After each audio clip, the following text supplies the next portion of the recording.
Bonsoir à tous. J'aimerais vous parler de l'influence du regard des autres.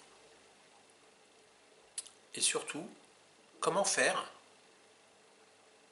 pour sortir de cette influence-là. Comment faire pour sortir de l'emprise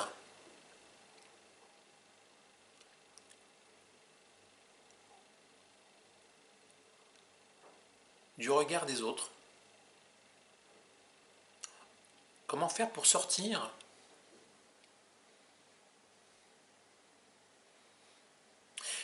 de cette croyance que le regard des autres est si important que ça. Comment faire pour ne pas nous laisser influencer par les croyances enfermantes que les autres ont sur nous. Et je dirais qu'il y a bien d'autres questions, qui vont dans la même direction. Et effectivement, ces croyances limitantes ou ces croyances qui nous empêchent d'avancer, nous en avons tous autant que nous sommes. Mais en même temps, cette croyance qu'il est très important de rentrer dans le cadre que les autres ont bien voulu nous tracer est aussi une croyance qui nous enferme dans un système qui nous oblige à faire en fonction des autres. Et c'est très gênant parce que ça nous oblige d'une certaine façon à ne pas être nous-mêmes et ça cultive depuis toujours une image complètement faussée qui est alimentée essentiellement par rapport à la volonté que nous avons de rentrer dans la case ou dans les cases dans lesquelles les autres nous enferment en fonction de leurs croyances limitantes, en fonction de leurs croyances enfermantes. Il est tellement plus facile de caser les gens en fonction de nos croyances. C'est tellement plus facile, c'est tellement plus simple de ne pas se remettre en question. C'est tellement plus simple de ne pas remettre en question ses propres croyances. C'est tellement plus simple de ne pas changer. Et quelque part, nous sommes tous complices de ce non-changement. Nous sommes tous complices de ce système enfermant qui cultive la non-créativité, qui fait qu'on est beaucoup moins créatif et que notre énergie est essentiellement utilisée pour plaire au regard des autres. Et le fait de vouloir plaire au regard des autres nous met sous l'emprise de ce regard des autres. Quand je parle du regard des autres, je parle du regard de nos proches, je parle du regard de toutes les personnes qui sont importantes à nos yeux. Je parle également d'une idée faussée que l'autre peut nous juger. Et que si nous considérons que l'autre peut nous juger, alors, par effet de réciprocité, par interaction et aussi par effet de miroir, nous-mêmes, sans nous en rendre compte, nous jugeons les autres.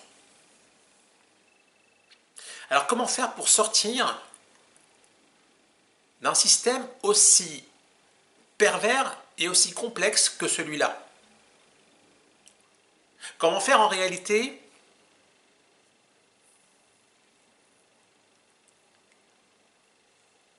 pour accéder à sa propre liberté?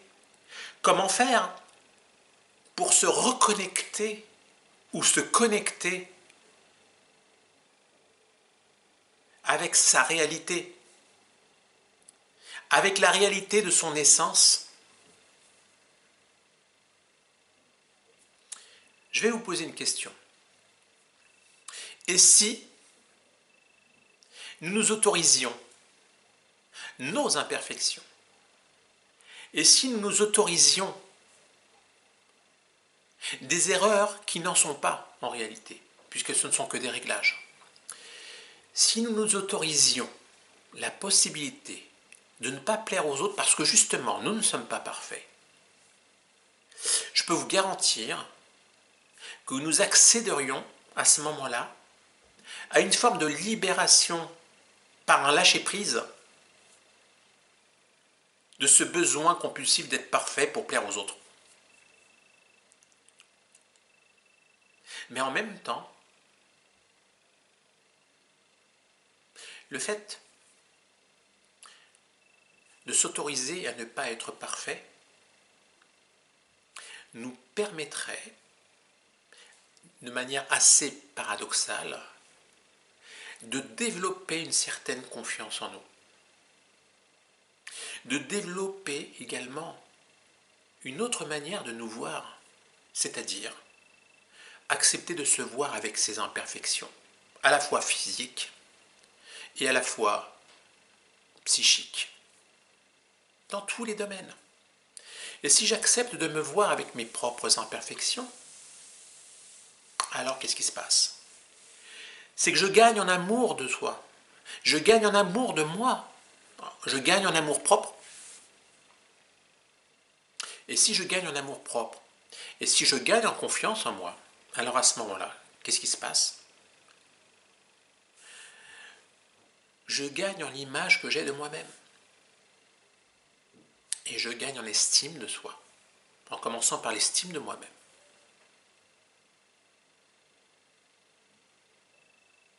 Ça veut dire quoi?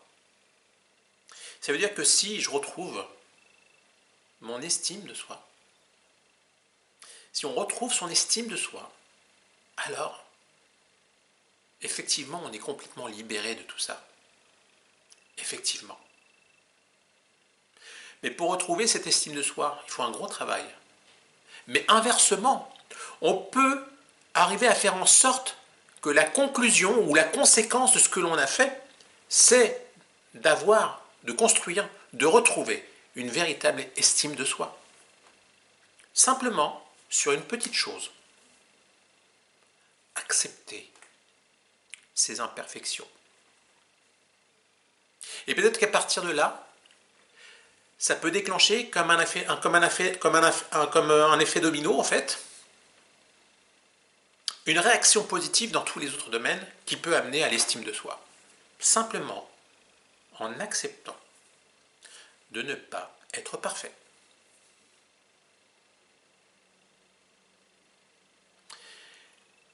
Je voulais donc faire cette petite vidéo pour traiter du sujet de l'influence du regard des autres et l'impact que le regard des autres pouvait avoir sur nous-mêmes, en espérant vous avoir ouvert une ou deux portes sur les moyens de pouvoir sortir de ce piège dans lequel nous sommes tous enfermés depuis notre naissance, sans le savoir. Mais je vous rassure tout de suite, à partir du moment où on s'en rend compte, alors on est dans le chemin d'une certaine forme de libération, car le processus, d'une certaine façon, se met en place à partir du moment où on prend conscience qu'on est justement dans ce système. C'est juste une question de temps, c'est tout. Je vous souhaite une très très belle journée, très belle soirée surtout, en espérant que cette vidéo apportera les solutions nécessaires et apportera une aide au moins à une personne qui regardera cette vidéo.